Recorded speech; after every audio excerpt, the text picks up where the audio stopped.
அஷ்டமி திதியில் பைரவ வழிபாடு செய்வது பயத்தை போக்கி கடன் நிவாரணம் அளித்து செல்வத்தை செல்வ செழிப்பாக்கி வாழ்வில் தன்னம்பிக்கை தந்தருளும்.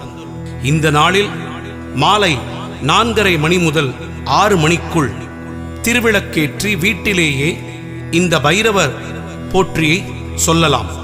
பைரவர் சன்னதி முன்பு கூட்டாக அமர்ந்து ஒருவர் சொல்ல மற்றவர்கள் திருப்பிச் சொல்லலாம்.